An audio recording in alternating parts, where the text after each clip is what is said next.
Nung maglakad ka sa Maynila, ano ang realization po ninyo sa buhay ng isang mahirap? Imagine mo, nasa city ka na. Wala ka pa ring CR, wala ka pa ring tubig, wala kang kuryente. Anong klaseng pamumuhay yan? Nasaan yung gobyerno natin? Bakit pumasok sa isipan ninyo na tulungan ang Manileño samantalang nariyan kayo bilang congressman? Marami na rin kayong natutulungan. Bakit po napili ninyo ang Maynila? Kasi napag-iwanan na yung Maynila eh. Doon ko nga lang nalaman yung sitwasyon ng Maynila kasi akala ko naman talagang pinamumunuan ng maayos. Yan yung mga problemang kinakaharap ng Maynila ngayon. Lalo na, binenta yung mga ari-arian natin. Binenta yung Divisoria, Rizal Plaza, City College of Manila, iba't ibang properties. Tapos sasabihin, lahat daw ng perang inutang at binenta, binigay daw na ayuda. Sa buong Pilipinas, sa buong Metro Manila, tanging Maynila lang ang nangutang at nagbenta ng ari-arian dahil daw binigay sa chicha. Yung bigas daw na pinamimigay, may bukbuk, may itim, kahit ilang hugas na, ganun pa rin daw yung kulay. Ayaw na nilang kainin. Kahit daw nga aso nila, ayaw kainin. Nakakainis na ginamit pa yung pandemya. May mga kababayan tayo na ginagawang issue yung pamimigay mo ng bigas at ng dilatang spam. Sinasabi ng iba na para daw ipinamumukha mo sa mga maliliit na tao na parang ngayon lang sila nakatikim ng ganon. Hindi ko na alam kung saan ako lulugar. Tapatan, derechahan. Marami ang nagsasabi na, nagawa na yan ni Isko Moreno. Yung mga plano mong yan. Ano pa ba ang kayang gawin para sa Maynila na sa tingin ninyo hindi pa nagagawa ng isang Isko Moreno? Pagiging transparent and accountable ng lahat ng proyekto. 25 billion ho ang budget ng Maynila. Sa laki ho ng budget ng Maynila, ang pinakamahirap gawin ay yung hindi ka mangurakot at ipakita kung magkano talaga ang ginastos sa mga bawat proyektong yan. Yan ang nangyayari sa Maynila. Ba't nila ginagawa yan? Dahil sa kickback. Anong klaseng pamumuno yun? Kung magpapatuloy na ganyan na mamumuno, magiging bangkarote talaga ho yung lungsod ng Maynila. Alam nyo, inspired ako kay Mayor Vico Soto na makapagpagawa siya ng ibang mga struktura at mga proyekto sa Pasig. Tapos pinakita niya yung natitipid nila. Sa isang taon, nakakatipid sila ng ilang bilyon o 1 bilyon. Buti sila umaasenso. Sa Manila, parang sakit eh. Habang tumatagal, lalong lumalala, lalong naghihirap yung mga pamumuhay ng mga tao. Kaya nga sabi ko sa mga kababayan ko sa Maynila, paisa lang eh. Ipapakita ko sa kanila na posible yung pagbabago. Kung kaya mong mabuhay sa tundo, kaya mo ring mabuhay saan man sa mundo. Morley Alinio. Ito ang Tundo.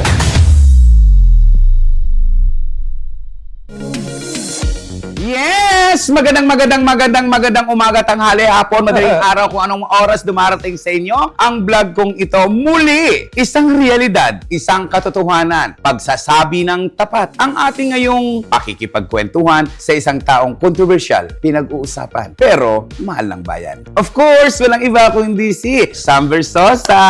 Sa pagpunta rito, maraming salamat. Kumusta na po kayo? Okay naman, masaya ako, mainit ang pagtanggap ng mga Manileño sa atin. Araw-araw akong umiikot, house to house, motorcade, rally. Masaya ako dahil nabibigyan ng pag-asa yung mga kababayan natin sa Maynila. Sa pag-iikot-ikot nyo sa Maynila, ano-ano po yung nakita ninyo? Ano-ano po yung mga experiences ninyo na hindi nyo malilimutan? Karamihan dyan yung mga kababayan natin, mga lolo't lola na umiiyak, pinagdadarasal ako, yung iba nagpapasalamat, yung iba humingi ng tulong at nabibigyan ng pag-asa. Ito yung mga iba't ibang mga emosyon na mahirap makalimutan. May mga nagbibigay ng mga rosaryo, nagbibigay ng kung ano-ano mga gamit, mga bagay na ginawa nila personally. Pinibigay sa akin na talagang sana daw magkaroon na ng pagbabago sa Maynila, sana matulungan na sila, sana guminhawa ang buhay ng mga Manileño, lalo na yung mga mahihirap. Sana magkaroon ng pagbabago, sana gumanda ang buhay lalo na ng mga mahihirap. Pero ang tanong, marami ang nagsasabi, sino nga ba ang isang Sam Versosa? Pumutok ang kanyang pangalan, lalo na sa Kamaynilaan, nang napabalitang tatakbo ito bilang mayor. At sa pagkakataong ito, sasamantalay na po natin. Sino nga ba ang isang Sam Versosa? Isang batang pinanganak sa Sampaloc, Manila. Mga magulang ko po ay mga galing probinsya. Nanay ko po ay isang Bisaya, tatay ko ay Ilocano. Dito sila nag-aral sa Maynila, sa Sampaloc, na ipagsapalaran. Kaya dito po ako pinanganak. At dito ko nalaman yung totoong buhay. Dahil dito ako lumaki sa Sampaloc, nakita ko yung realidad sa buhay. Lalo na yung pamilya namin. Nag-umpisa kami sa wala eh. Talagang sabi ng mga magulang ko, wala silang ipapamana sa akin kundi pag-aaral ko. Sabi ko, kung wala silang financial na ipapamano, paano na kami? So, nag-aral ako na mabuti hanggang I graduated top of my class. I became valedictorian. Tapos, naging scholar po ako sa UP Diliman. Tapos, naging civil engineer ako. Doon ako nag-umpisang magtrabaho, magnegosyo, iba't ibang klaseng negosyo, sinubukan ko. At yun, fast forward, 20 years, doing several businesses and marami na tayong businesses dito sa Pilipinas, pati abroad. Kasi ngayon, may mga international companies na tayo, dealership ng Maserati, Lux White, Front Row. Nabiyayaan ako ng sobra-sobra ng Panginoon. Kaya ngayon, ako naman po yung nag-share sa mga kababayan ko. Hindi lang po yan ngayon. More than 10 years na namin itong ginagawa kasi yan ang pinapalabas ng mga kalaban natin na sinasabi na kaya lang daw ako tumatakbo dahil gusto ko magkapera, which is napakalayo po kasi matagal na po akong nagbibigay. Kung ano man yung biniyaya sa akin ng Panginoon, yun po yung tinutulong ko sa mga kababayan ko.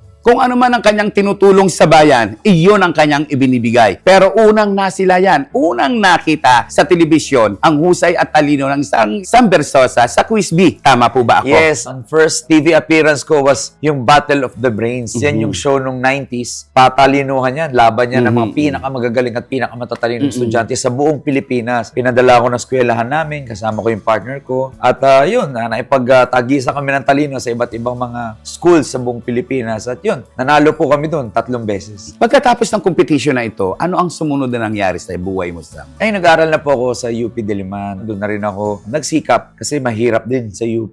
Alam niyo naman, number 1 university sa buong bansa. Hindi siya ganun kadali. Lalo na yung course namin, civil engineer. Napaka-konti niyan. Quota course yan sa UP. Ang gumagraduate lang dyan sa isang taon, mga 100 or below. Very prestigious yung course and yung eskwelahan. Kaya pinaghirapan ko talaga yung mga tapos. Ginapang ko talaga, ginalingan ko kasi sabi ko, ito yung future ko eh. Dito ko malalaman kung magiging matagumpay ako sa buhay. At sabi nga ng magulang ko, yun lang daw pwede magpayaman sa akin. Ito yung magbibigay ng oportunidad sa buhay ko. Kaya ginalingan ko po talaga. Mayaman. Hindi lang isang milyonaryo, isang bilyonaryo. Sino mag-aakala na ang isang bata na akala niya noon na anak siya ng mahirap, nakita niya nang mag-ikot siya sa Maynila. Hindi pala siya yung matuturing na mahirap sa mahirap. Nung maglakad ka sa Maynila, madalas sinasabi mo na ikaw ay isang anak ng mahirap. Ano ang realization po ninyo sa buhay ng isang mahirap? Lumaki ako sa Sampaloc, hindi ko naman masyadong naisip na sobrang hirap namin kasi pare-pareho naman kami doon na mga kapitbahay ko ng bahay at pamumuhay. Ang laro lang namin, basketball sa kalye, laro lang kami sa labas.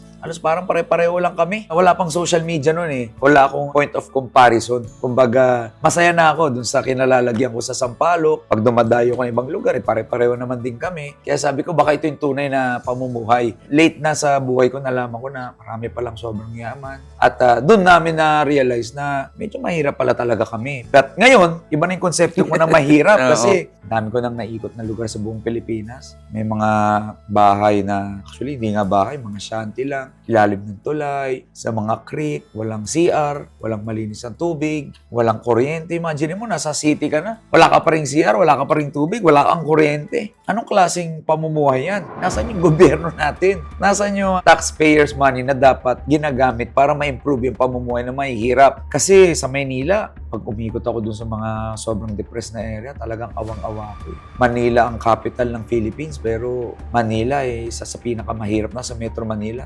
Pinag-iwanan ng Maynila, pinag-iwanan na siya ng Makati, ng Taguig, kahit Quezon City, iniwan na tayo. Buti sila umaasenso. Sa Manila, parang sakit eh. Habang tumatagal, lalong lumalala, lalong naghihirap yung mga pamumuhay ng mga tao at dumadami lalo yung mahihirap. Kaya nga sabi ko, kung walang magbabago sa pamumuhay ng mga kababayan ko sa Manila.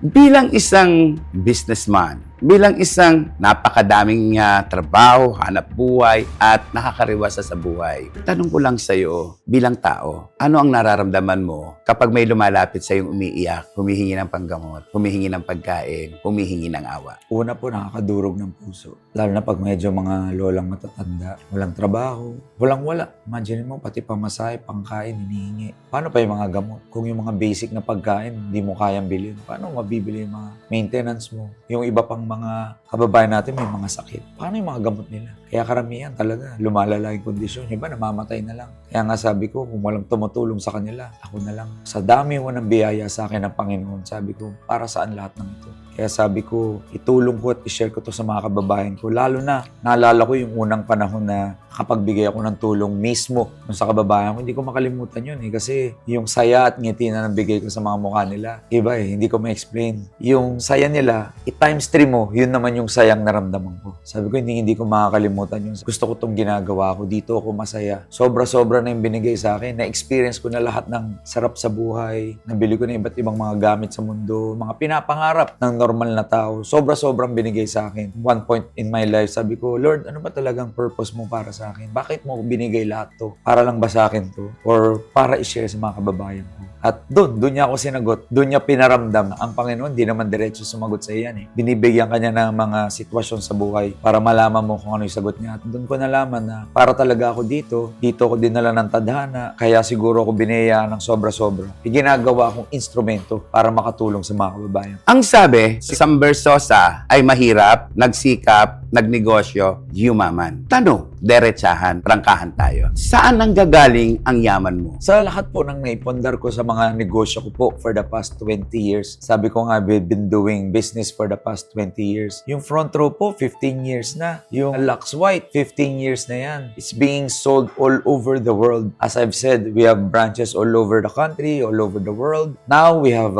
the Maserati dealership. We have other brands as well na binibenta, mga sasakyan, mga real estate. Alam nyo po, pag ikaw yung natuto na magpaikot ng pera at kumita ka na ng milyon, madali na pong kumita ng mga susunod na milyon. Kaya hanggang ngayon, tuloy-tuloy pa rin naman yung pagtatrabaho namin. Tuloy-tuloy pa rin yung pagnenegosyo namin. Maswerte po ako, nalagay ko rin yung mga una kong kinita sa mga maayos na investment. Sa mga stocks, crypto, real estate, maraming kumita doon. Bumalik naman sa akin ng sobra. Kaya sabi ko, may pagtulong ako. Lagi naman pag may sobra, may pwede kang itulong. Kaya yun, ang dami ko na pong nagawang charity. Tayo po yung nagsimula ng Front Row Cares kasama ng business partner ko na si R.S. Francisco. Tumutulong yan, Luzon, Visayas, hanggang Mindanao. Meron din tayong Batang Sampaloc Scholarship Foundation. Nagbibigay ng mga scholarship para sa mga kababayan ko sa Maynila, sa Sampaloc, para mas maraming makatapos sa mga estudyante. Ako po, may sarili akong programa, yung Dear SB. Ang binibigay ko naman doon, mga kabuhayan o livelihood kasi naniniwala ako, kabuhayan ang bumago sa buhay ko.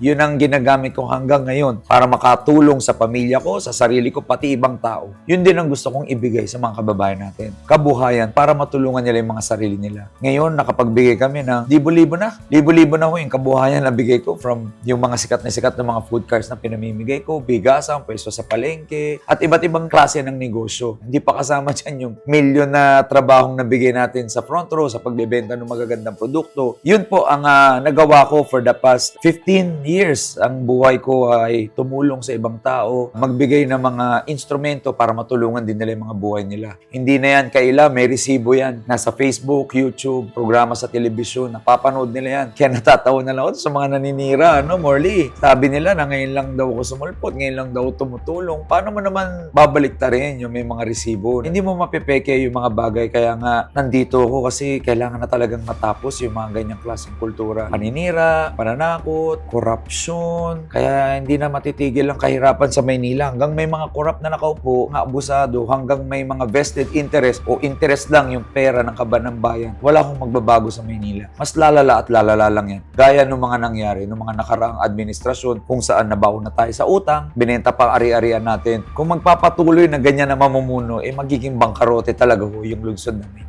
Ang sabi, kung gusto mo raw yumaman, pumasok ka sa politika, yayaman ka. Iyon ang kaisipan na pumasok sa marami nating kababayan. Tanong, ikaw mayaman. Sa pagpasok mo sa politika, bago ka pa naging congressman, itinala mo na ang iyong ari-arian ay nasa bilyon.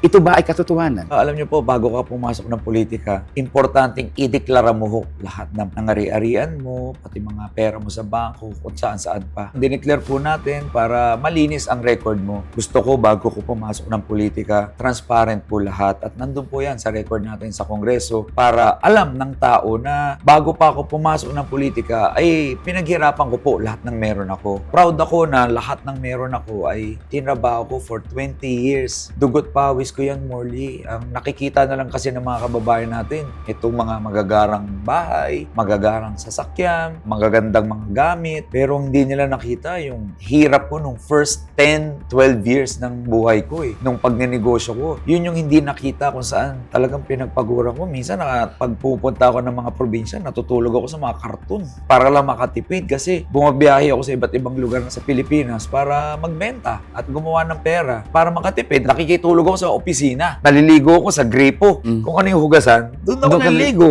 Katayo. Tapos matutulog ako sa ilalim ng cashier. Tapos doon yung karton na nilalatag ko. Para lang makatipid. At marami pang pagsubok na nilagpasan. Alam nyo, lahat ng success story, may hirap. Ang nakikita lang ng mga kababayan natin, syempre, yung resulta. Pero hindi na nakikita yung grabing dinaanan. Dugot pawis po yan. Parang kahan tayo, bilyonaryo ka. Ginagawa mo yon sa kabila ng katotohanan, marami kang pera. Bakit kailangan mong makisama sa mga mahirap? Sabi ko nga, biniyayaan ako ng sobra-sobra. Lahat ng meron ako, iniisip ko, para saan? Tagal ko ng tanong sa Panginoon yan. Alam ko, dinasal ko yan dati nung wala ako. Nung nabigay na sa akin yan at talagang tinulong ko sa mga kababayan ko, ibang klaseng saya yung nabigay sa akin. Sabi ko, nung naramdaman ko yung saya na to, ito na siguro yung purpose ng Panginoon sa akin. Dito ko nahanap yung kasiyahan ko. Ito na siguro yung calling ko. Ang calling kasi hindi mo malalaman yan Hindi yan lalabas pag 20 ka na, 25, 30. Nasa bawat tao yan Lumabas sa akin yan nung nagbigay na ako face-to-face ng tulong sa mga kababayan ko. At naramdaman ko yung saya nila na naging triple yung saya sa akin. Sabi ko, ito na yata yung gusto kong gawin for the rest of my life. I-share yung meron ako, yung resources ko, yung talino ko, yung talent ko, at kung ano man yung pwede kong itulong. Kasi ang tinutulong ko naman, Morley, hindi lang naman masasarap na ayuda. Yun ang kilalang kilala. Pero ang tinutulong ko mga bagay, yung bagay na pwedeng magpabago sa buhay nila, katulad ng edukasyon at kabuhayan. Kaya nga may Batang Sampaloc Scholarship para maraming mapagraduate ng mga kababayan natin. Ako po, mapalad ako kasi nakagraduate ako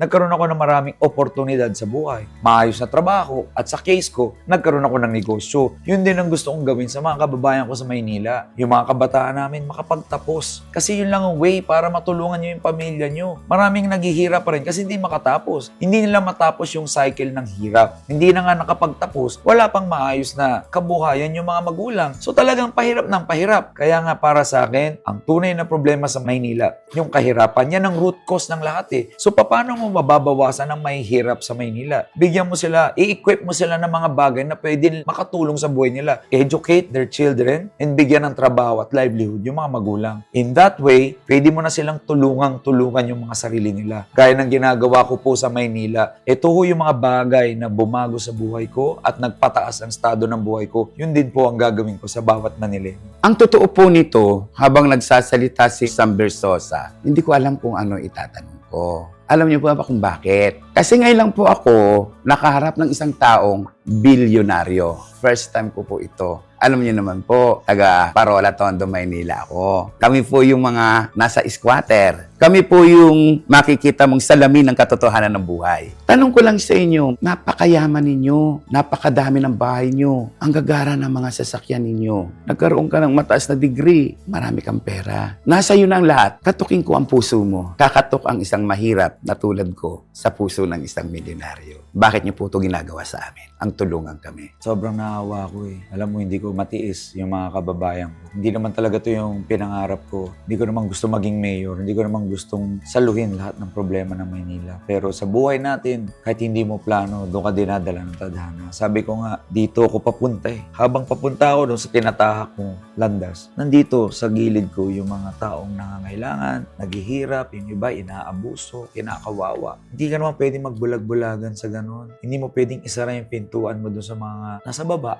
na talagang kawawa. Kaya sabi ko, kung walang tumutulong dyan, sige ako na lang. Sabi nila, with great resources, with great power, with great blessing comes responsibility. Ginagawa ko ng responsibilidad ko yung mga problema na ayusin yung problema sa Maynila. Tulungan yung mga kababayan ko may hirap. Sabi ko kasi kung hindi ako sino? Kung yung dati pa rin, ganun pa rin mangyayari. Sabi nila walang mangyayari sa buhay natin at walang magbabago. Kung walang magbabago sa namumuno sa Maynila. Kaya ako po'y binayaan. Hindi lang resources ang binigay sa akin, Morley. Binayaan ako ng talino. Binayaan ako ng experience. Marami na akong problemang sinold. Marami na akong pinalaking kumpanya. Marami na akong binagong buhay. At pinaka-importante, binigyan binigyan ako ng puso ng Panginoon para i-share lahat to. Dugot, pawis yan. Hindi yan galing sa nakaw. Kung ano yung tinutulong ko ngayon, halos binigay ko na nga yung sarili ko. Kaya nga sabi ko sa mga kababayan ko sa Maynila, paisa lang eh. Ipapakita ko sa kanila na posible yung pagbabago. Kasi Morley, real talk, sabihin ko sa'yo diretso. Ngayon lang to. Minsan ko lang ialay yung sarili ko para sa mga Manileño. Binibigay ko na lahat para ibigay sa kanila yung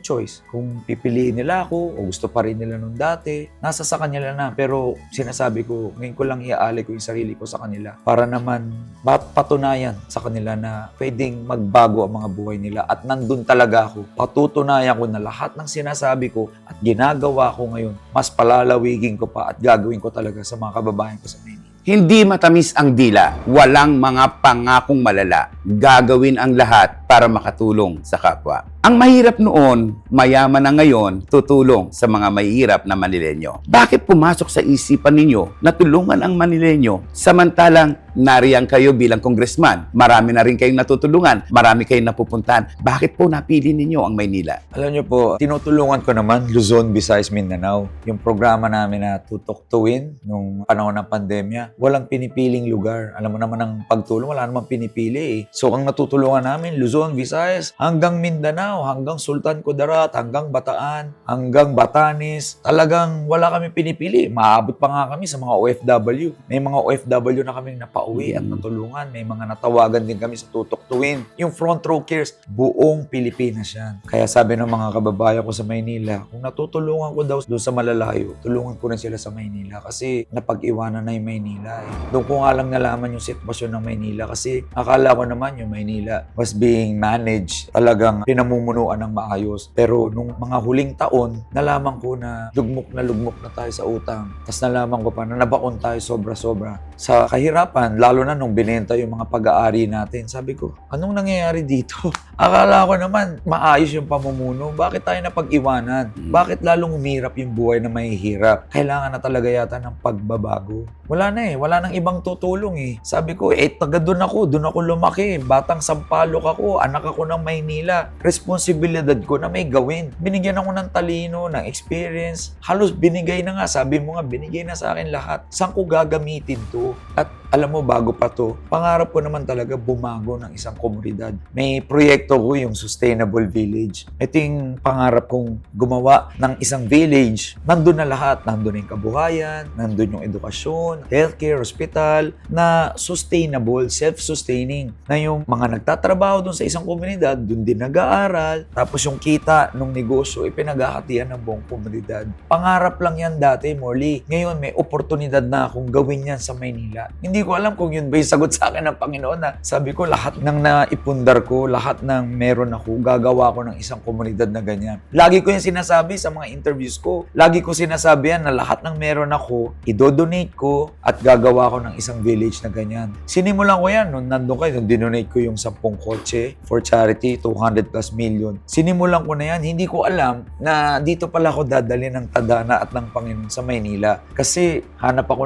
ng lugar kung saan ko pwedeng gawin yan. Hindi ko na kailangan maghanap pa. Doon mismo sa lugar kung saan ako lumaki sa Maynila, nandun yung pinaka nangangailangan. Alam nyo, pag finiture yung pinaka mahihirap sa Pilipinas, pupunta sila sa Maynila, sa may Tondo. Yan yung pinakasikat. Pati ibang bansa. Yun na yung sinasabi na slums in the Philippines. Ang pinapakita, Maynila. Parola, Tondo. Kumbaga sabi ko, Baseco. capital pa naman ng Maynila. Bakit ganun? Ang laki-laki ng budget. Ba't walang gamot? Walang edukasyon yung mga anak ng mga mahihirap? Bakit wala pa ring trabaho? Walang kabuhay? Na ito dapat yung number 1 pinaglalaanan ng pansin ng gobyerno ng Maynila. Pero hanggang ngayon, wala. Sabi ko, susubukan ko. Hindi na to pangako kasi nagawa ko na sa sarili ko at ibang tao eh. Proven na siya. Nagawa ko po sa akin, nagawa ko sa ibang tao. Kaya kong gawin sa Maynila yan. Yung iba kasi, ano mo paasensuhin yung buhay ng ibang tao kung sarili mo hindi mo na paasenso? Kung sa gobyerno ka lang umasenso, hindi matatapos tong cycle na to, Morley. Tuloy-tuloy. Hanggang walang babago. Walang isang taong iba ang pananaw, iba ang mindset, iba ang puso para baguhin yung buong Maynila. Marami kang plano, hospitalization, pagkain, pabahay, at mga pagtulong sa mga mamayan. Sinasabi na, ang galing, mahusay, naisip mo yan. Pero sorry ka, nauna nang nagawa po yan ni Isko Moreno. Ano po ang reaction mo dito? Alam niyo po, ang pagpapagawa ng iba't ibang proyekto sa pabahay, pang-hospital, sa edukasyon ay hindi naman isahan lang. Kasi magpatayo ka ng isang pabahay, ang laman, 300. Ilan ba ang population sa Maynila? 2 milyon yan. Ilan ang botante? 1.1 million. Ilan ang nangangailangan ng bahay? Hindi siya natatapos sa iisa, tapos ang ilang nakinabang lang ay ilang mga taong malalapit dun ho sa dating namumuno. Yung mga hospital, pag pinagawa mo, hindi yan natatapos dyan kasi hindi lang naman yung struktura ang ipapagawa mo. Nasaan yung laman? Nasaan yung gamot? Nasaan yung mga doktor? Nasaan yung pasilidad? Yan yung mga problemang kinakaharap ng Maynila ngayon. Lalo na, binenta yung mga ari-arian natin. Binenta yung Divisoria, Rizal Plaza, City College of Manila, iba't ibang properties na dapat ma-develop pa. Alam nyo, lahat ng properties na to are assets na dapat pinakikinabangan ng Manileño. Sana tinayuan pa to ng mas maraming pabahay. Hindi kasi porket nakapagpatayo ka ng iilan, tapos na yun. Kailangan yan makontinue. At ang makinabang dyan yung mga tamang tao. Ang nangyari kasi, minsan nagiging papogi na lang. Kapatayo mo, makikinabang rin pala yung mga iilang mga kaibigan at talagang supporters ninyo. Dapat ang mga proyekto, ang dapat makinabang yung nangangailangan na tunay. So sabi ko nga, yung mga nabentang properties, sana additional na pabahayan sa mga walang bahay, maging hospital pa na dagdag para sa mga senior citizens, PWD, madagdagan yung mga eskwelahan natin para sa mga mag-aaral, at yung mga ibang kababayan na gustong maghanap buhay, magbenta, magtrabaho. Sana nabigyan sila ng mga livelihood centers, mga palengke. These are additional developments sana dito sa mga properties na nabenta. Hindi naman porket naligo ka, isang beses di ka na maliligo. Hindi naman porket nagpagawa ka ng isang ganun, di ka na magpapagawa. Tuloy-tuloy yan. Ang tawag dyan, development. Ang dami pang kailangang idagdag na development. Ang nangyayari lang, imbis mas marami kang mapagawa dahil sa budget, kumukonti dahil sa korupsyon. Alam nyo, inspired ako kay Mayor Vico Soto na makapagpagawa siya ng ibang mga struktura at mga proyekto sa Pasig. Tapos pinakita niya yung natitipid nila. Sa isang taon, nakakatipid sila ng ilang bilyon o 1 bilyon na pwede pang pagawa ng mas marami pang pabahay, hospital o kung ano mang mga struktura yan. Pwede ring mangyari yan sa Maynila. Madali kasi magpagawa, Morley. Kahit sino pwede magpagawa eh. Ilagay mo si Aling Tasing dyan, si Mang Cardo. Napakadali magpagawa. Ang mahirap gawin, yung hindi mangurap. Ang mahirap gawin, yung ipakita na transparent. Lahat ng kontrata, lahat ng negosasyon. Ngayon, hindi natin alam eh. Hindi ko alam magkano ginastos dun sa mga iba't mang proyekto. Sinong nakinabang? Sinong kumita ng malaki? Saan napunta yung mga ari-arian? Alam mo, tinatago pa rin yan. Hanggang ngayon, ayaw sagutin yung mga binentang ari-arian sa Maynila.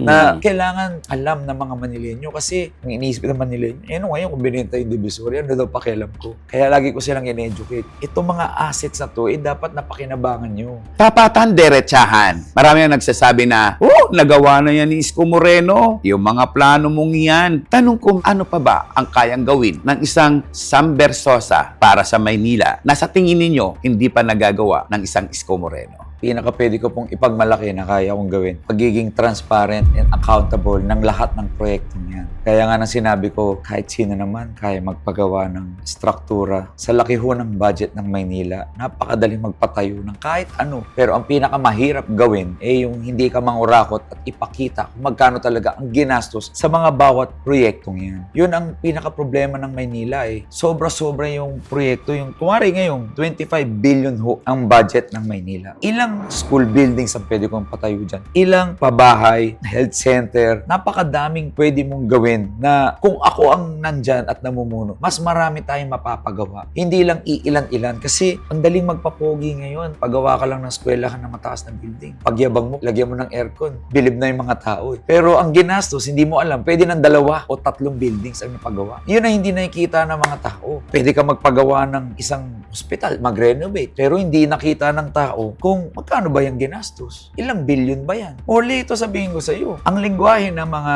negosyante, may tinatawag tayong asset at liability. Asset yung nagbibigay ng pera sa iyo at liability pag nagbabawas at talaga nakakalugi yan sa isang negosyo. Ito nangyari sa Maynila. Binenta mo yung Divisoria, which is an asset, for 1.4 billion. Tapos yung Manila Zoo na hindi asset na nalulugi for maintenance, etc. Gagastosin mo na yung 1.7 billion. Yan ang nangyayari sa Maynila. Ba't nila ginagawa yan? Binenta mo yung asset, tapos gagastosan mo tong renovation, 1.7. Dahil sa kickback. Pag ikaw may proyekto, mas maraming proyekto, mas gusto ng mga namumuno. Dahil mas malaki yung porsyento ng kickback, porsyento sa mga kontrata. Yung asset na dapat kumikita na dinedevelop mo, binenta mo ng 1.4 billion lamang, mas malaki pa yung ginastos mo sa Manila Zoo na hindi kumikita. Anong klaseng pamumuno yun, Morley? Kaya minsan yun yung mga desisyon na nakakagulo talaga eh. At na hindi ko matanggap na parang niloloko yung mga Manileño. Ginigisa sila sa sarili nilang mantika. Binubulag sila nito mga paggawa ng mga struktura na yun nga, sa harapan lang maganda pero yung loob hindi. Pasabihin, pabahay. Ba't ilan lang yun? 300? 500? Ilan ba yung nakakailangan ng bahay? Yun nga sinasabi ko, yung perang yan, mas marami dapat na pagawang pabahay. Ba't mo ginastusan ng 1.7 yung Manila? So, pwede mo pagawa na mas maraming pabahay. Tapos, ang sasabihin, lahat daw ng perang inutang at binenta, binigay daw na ayuda. Alam mo, Morley, nung pandemic, saksi naman tayo, buong Pilipinas namigay ng ayuda. Ako namigay ng ayuda, baka pati ikaw namigay ka ng sarili mong ayuda. Halos lahat tayo nagbayanihan, namigay ng ayuda. Ang ayuda ko, mas masasarap, Spam, Delimundo, tsokolate. Alam ng mga taga-Payatas yan, alam ng mga ibang kababayan sa Maynila. Ako pa lang yun. Yung sa Maynila, ilang beses lang nagbigay. Sasabihin, hindi sila ginutom. Dahil lang sa iilang ayuda. Sa buong Pilipinas, sa buong Metro Manila, tanging Maynila lang ang nangutang at nagbenta ng ari-arian. Dahil daw binigay sa chicha. Yun yung sinasabi. Bakit ang Quezon City? Bakit ang Taguig? Bakit ang Pasig? Nagbigay din ng chicha. Nagbigay din ng ayuda. Pero walang inutang, walang binenta. Nakakainis na ginamit pa yung pandemya para maging rason para magawa nila yung mga pagbebenta at pangungutang na yan. May mga kababayan tayo na ginagawang issue yung pamimigay mo ng bigas at ng dilatang spam. Sinasabi ng iba na para daw ipinamumukha mo sa mga maliliit na tao na parang ngayon lang sila nakatikim ng ganon. May mga ganong sitwasyon. Ano ang masasabi mo? Dahil hindi naman lahat po ng tao mapiplease ka. Oo nga eh. Alam mo, Morley, pag di ka nagbigay, madamot ka. Pag nagbigay ka naman ng masasarap at magaganda, ang daming sinasabi. Hindi ko na alam kung saan ako lulugar. Basta ako, sabi ko, pag ako nagbigay, todo, sagad, at gusto kong mapasaya yung mga kababayan ko. Nabaha na nga, nasunugan na nga, naghihirap na nga, bibigyan mo pa ng sardinas, ng hindi masasarap na bigas. Yan ang reklamo sa akin, taga Maynila. Yung bigas daw na pinamimigay, may bukbuk, may itim, kahit ilang hugas na, ganun pa rin daw yung kulay. Ayaw na nilang kainin. Kahit daw nga aso nila, ayaw kainin. So ako naman, sabi ko, kung ganun lang din, bibigyan ko na sila nung mga bagay na kinakain ko. Kasi alam ko rin yung pakiramdam ng wala, Morley. Alam ko yung pakiramdam ng nabibigyan. At excited ako pag nakakatanggap ako nung panahon na wala kami. Kaya ngayon, gusto kong maramdaman ng mga kababayan ko yung saya na naramdaman ko nung nabibigyan kami. At mas matindi pa doon kasi sinasarapan ko yung bigay. Yung mga nasunugan na kababayan sa Maynila, halos every week may nasusunugan. Talagang pinilit ko na mabigyan lahat ng mga masasarap na pwede naming itulong at ayuda sa kanila. Siyempre, hindi matatapos ang kwentuhang ito pag hindi pinag-usapan ng love life. Kumusta na si Rian? Oh, si Rian Ramos! Medyo i-light muna natin kasi ang bigat-bigat. Oo. Oh, kumusta na si Sana Rian? seryoso. Parang hindi ko yata yung seryoso Oo ako. nga eh. Anyway, kumusta na si Rian? Masaya po kami. Nasa trabaho siya ngayon. Ongoing yung trabaho niya sa GMA, Sangre. At kami po yung masaya. She's the love of my life. She's my partner right now. At siya yung tumutulong sa lahat ng bagay sa akin. Siya yung natatanungan ko. Siya yung nagko-comfort sa akin. Siya yung hinihingan ko ng advice. We're basically partners, life partners po na we support each other in everything that we do. After this election, the winner or loss, magpapakasal kayo? Manalo o manalo po. Tuloy po yun. Basta ako, surprise na lang. Siyempre, ayoko naman i-preempt. Basta ako naman. Sabi ko nga siyempre, saan pa ba ako titingin na kay Rian na po lahat ng hinahanap ko sa isang babae? Pwede bang mauna ang baby kaysa sa pagpapakasal? Possible. Hindi. Bakit? Marami na ako natutunan sa buhay ko, Morley. So, syempre, natuto na rin tayo. Ako, may anak na ako. May 3 anak na ako. I have 3 boys at this time, I wanna do it right. Kumusta yung pakikitungo ni Rian sa 3 anak mo? Nakapag-dinner na kami minsan dito. Nilutuan sila ni Rian na steak. Kaya naman, nag-uusap naman sila. Tagal na rin po kami ni Rian eh. Mag-4 na taon na. So, ilang beses sila nagkakasama. Ano-ano niluluto sa ni Rian? Kasi mahilig si Rian magluto, di ba? Ano-ano yung mga putahe na niluluto sa ni Rian? Mostly na gusto ko niluluto niya yun. Steak niya, masarap. Steak rice. Minsan nagluto siya ng osobuco, sinigang, adobo. Unang pagsasama namin, nalutuan niya ako ng mga breakfast meal, like mga hotdog and egg. Pero marami siyang kayang lutuin. Paano tinanggap si Rian ng family niyo? Ay, sobrang saya ng pamilya ko nung nakilala nila si Rian kasi nakita nila masaya ako eh. Yun naman ang importante sa mga magulang ko, sa mga kapatid ko, at masaya ako nung bago nawala yung tatay ko, na-meet niya si Rian. At masaya naman siya na natagpuan ko na si Rian. Si Rian, paano ka tinanggap ng family niya? Basta ako, okay naman po kasi pumupunta naman kami sa mga dinners, sa lunch, na-invite ako. Napakabait ng pamilya ni Rian sa akin, yung mami niya, yung kapatid niya, si ate tuloy, mas matanda pala ako. Si Nadine, tapos si Lola. Natutuwa ako at yung lola niya, lagi akong pinapanood sa Facebook, sa YouTube. Kaya nakasubaybay yung lola niya. Lagi niya nakikita lahat ng ginagawa kong pagtulong. Kaya nakakatuwa. Tuwing dumadalo ako sa family ni Rian, pinag-uusapan namin mga ginagawa kong pagtulong. Sa inyong dalawa ni Rian, sinong matakap? Sinong matakap mo? Sinong malakas kumain? Pareho kami. Talaga? Malakas kumain si Rian. Kahit na ganun ka-sexy yun. Hindi alam ng tao, malakas kumain. Talaga? Palakasan kami kumain. Talaga? At puno na yung tiyan namin, alam kumakain kami. Yun na lang yung banding. Sino ang joker sa Babaw inyo? lang. Pareho kami. Sino ang pikon? Siguro siya. Ano yung Siya. kinatitikon niya? Madali siya mapikon sa akin eh. Tulad ng... Makulit ako eh. Paulit-ulit ako eh. Ayaw niya nagbumukha siyang tanga eh. Na parang, pag sinasabi ko isang bagay, oo, gets ko na yan. Alam ko na. Sino bumabati naman sa inyo pag nagkakaroon kayo ng tampuhan? Ako, Anong madalas na pinagtatampuhan? kakulitan ko. Talaga. Wala, maliliit na bagay lang. Hindi naman kami masyadong nag-away na mabigat. Kung meron man, mga hindi ko nagagawa kasi sobrang busy ko. Siguro may nakakalimutan ako. Hindi ko siya nabibigyan ng oras. Anong klaseng wedding ang gusto mong ibigay kay Rian, if ever? Yung deserve niya, yung magpapaligaya sa kanya, siguro kung ano man yung dream wedding niya. Alam mo, pag tinatanong ko si Rian, simpleng wedding lang gusto niya. Pero syempre, surprise ko na lang yan. Quiapo Church ba?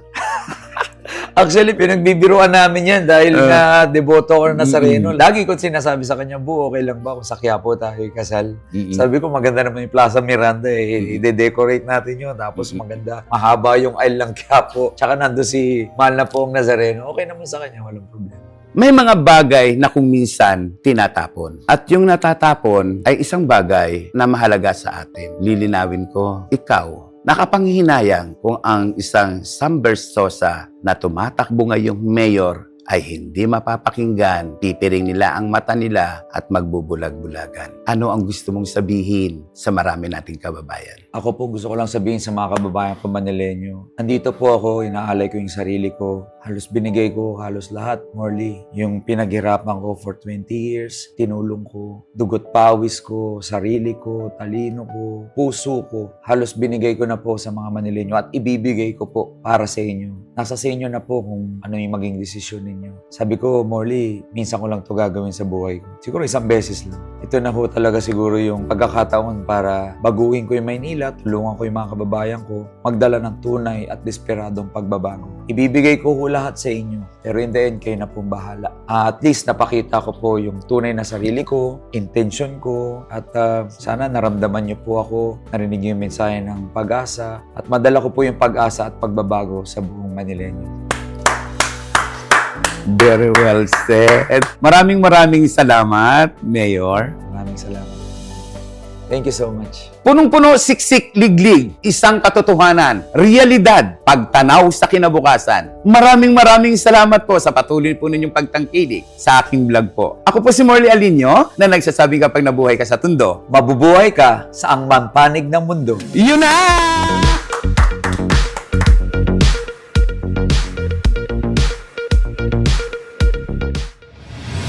Kung kaya mong mabuhay sa Tondo, kaya mo ring mabuhay saan man sa mundo. Morley Alinio. Ito ang Tondo.